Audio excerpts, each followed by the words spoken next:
Tell me if you've seen this before too. Girls who are super, super confident, extremely successful, so pretty, like drop dead gorgeous, have everything going on for them, they're always single. And then on the other hand, guys who are super attractive, confident, super smart, everything, they're always in a relationship. Am I making this up, or have other people seen this trend too? Oh, you make good money. Cool. So do I. Oh, you own your own business. Cool. So do I. Oh, you're successful. Cool. So am I. I work nonstop. I have a career. I own and operate a small, successful business on the side. I keep a roof over my head. I keep food in my fridge, as well as a lot of beer and other booze because, well, shit. Dating at 33 fucking sucks when I live in a society where I'm constantly having to explain to men that I don't need them to take care of me because I can take care of myself. And if you don't like that, don't at me.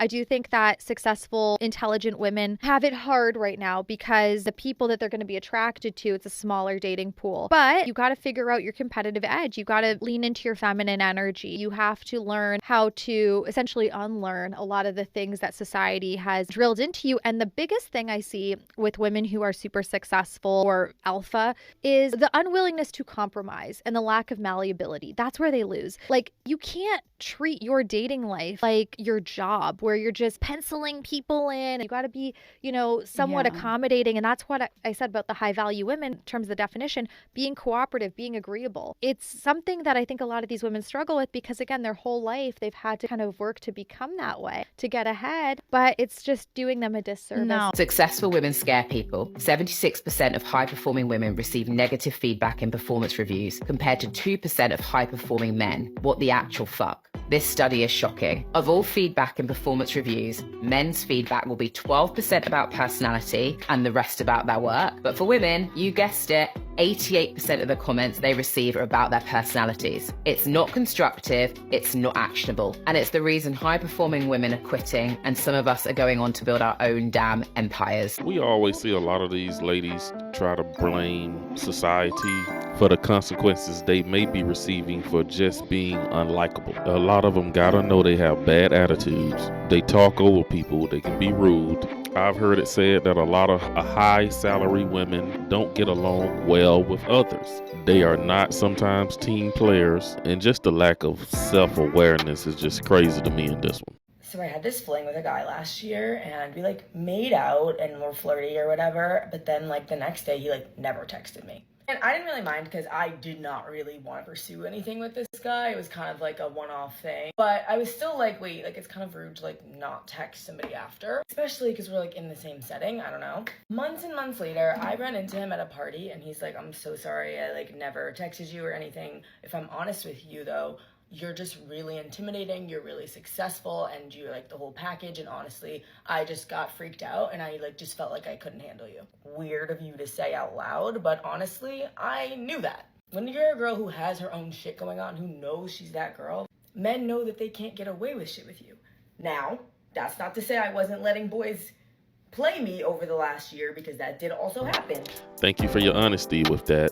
We know you have been out there playing the game on the carousel as well. She also just admitted to us that she made out with a random guy one night, so we get it. Evidenced by the guy who recently broke up with me said that it was because my standards are too high. And this is the thing for me. My standards are not too high. They're just my standards. And if you can't match them, then you're not for me. I am just tired of being made to feel bad for wanting a big life and for wanting what I want. So many girls are concerned about just having a boyfriend, making a guy like them just because they like the idea of that guy. Why? I see way too many people lower their standards for guys, and I was one of these people, so I'm not clocking anybody, I'm just saying. We just want to get it over with, and we feel like we have to. You are literally way too smart for that, way too smart for that. You have way too much going on up here to waste your time on a dusty man who you're 10 times better than and who doesn't even want to match your energy. They just want to take it from you. Won't be doing that again. Men do not like women who are more successful than them. I was in my jacuzzi the other night, and a bunch of us were playing that She's a 10 game. And I said, she's a 10, but she makes more money than you. Thinking that everyone was gonna say that she's still a 10, or hell, a 75. Lord knows I'm open to a sugar mama at this point. All of the men rated her lower. And since then, I've asked a few more guys, and they've all rated her lower. They explain that it's just not attractive to have a woman be more successful. I wish that I could use that as an excuse to why I'm single, but I can't, because I'm really not that successful. But I hope this brings peace of mind to all those successful career girls out there that are still single. It's not you, it's your money. A lot of these women are forgetting that they still have to be likable to get along with others, meaning also to get in a relationship. A lot of these women are single by their own doing. And a lot of them better realize fast that if they don't stop their arrogant behavior, they're going to end up alone at Christmas, just like these ladies. I did a video a few days ago asking if any women were on their own for Christmas, and I was inundated. The video went viral. I've been single for the majority of this year, and over the last 10 years I've been through a divorce and 3 breakups. So I talk a lot about being single. I've never actually spent a Christmas day by myself, so I was quite shocked when I heard about how many people are by themselves. Another Christmas alone.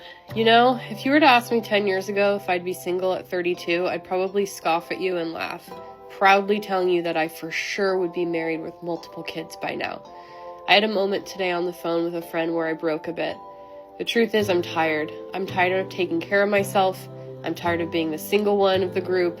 I'm tired of being on my own. I often get asked how I keep the faith. How do I keep my head up, still being single at 32, seeing it happen for everyone all around me? And my answer is simple. I know it's going to happen for me, so I'm not operating from a perspective or a potential that it might not. I truly believe it's just a matter of time. So really, it's not about keeping your chin up or keeping the faith. It's about getting yourself to a point where you truly believe that your person is out there. I know this to be true for me deep down to my core. I'm 38 years old. I've never been married. I've never had children. I have 3 cats in my house. Only 2 of them are mine. But it's another Christmas that is about to come and go where my relationship status is the same. And it's crazy because if you had asked me 10 years ago if I would be single at 38, I would have been like, absolutely not. And if I am, then just me now, you know? Here's one of my kitties. Look at this little baby girl. This is Willow. Say hi, Willow. And I have such a complicated relationship with this time of year. I really do, because I have a complicated relationship with being single. There's a part of me that really values my life and my time to myself and my independence. And then there's a part of me that feels really embarrassed about admitting that I want to be in a relationship. And I think a big part of that is it makes me feel like maybe I'm being needy or I'm being clingy and all these like, I don't know what it is, but it's almost embarrassing. It is, I feel embarrassed to be 38 and single and never married. I also think a part of me feels forgotten by God or the universe because I feel like I've done so much internal work on myself, and yet I feel like I can't seem to attract my person into my life. And even saying all of this out loud feels really cringy, which is why I'm making myself say it out loud and admit it. Because I'm sure that there's other people that feel the same way. But it makes me, I have a really hard time not wondering what is wrong with me. And I have to stop myself from going down that spiral because it can get very dark when I start to think of the reality is at my age, I may never have children at this point, and that makes me really sad. And there is a reality in which I don't ever find somebody, and that makes me really sad. And so the tension this year for me is allowing myself to have those wants, but then also allowing myself to embrace that maybe I am enough for myself. So I guess I'm just sharing this for other people out there who may be single and having the same thoughts and feelings this holiday season. Are you alone for Christmas? Yeah, me too. This is not my first, nor will it be my last Christmas that I spend on my own. And even though I'm well practiced, even though I know how to get through it, I couldn't tell you that there is a thing or a way to make it easy to get through one of the loneliest times of year. Whether you are alone by choice or due to circumstance or any other reason, none of the reasons make it easy to spend the holidays by yourself. I even, after so many years of spending Christmas alone, Googled what to do to feel less alone at Christmas. Google tells you to have a spa day. If I could roll my eyes into the back of my head, I would. Every year for me, spending Christmas alone has looked differently. This year, I went to see my family before Christmas, and it turned out that everyone got sick, and we actually didn't really get to spend that much quality time together. So it really dampened the visit, and I came back to my city unwell. I'm still sick. You can see my red nose and my croaky voice. And let's be honest, being sick and alone and it being Christmas is kind of a recipe for a potential disaster.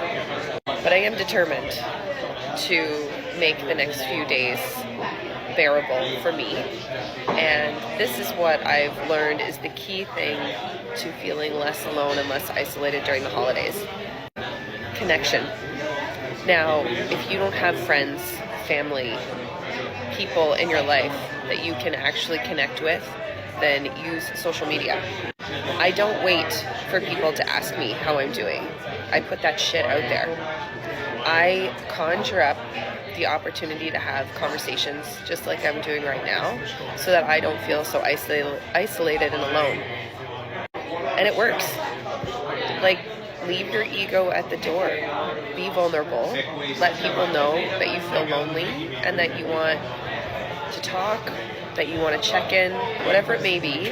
And if using a social media platform to do that is a way for you to feel more comfortable asking for that check-in, fully support you.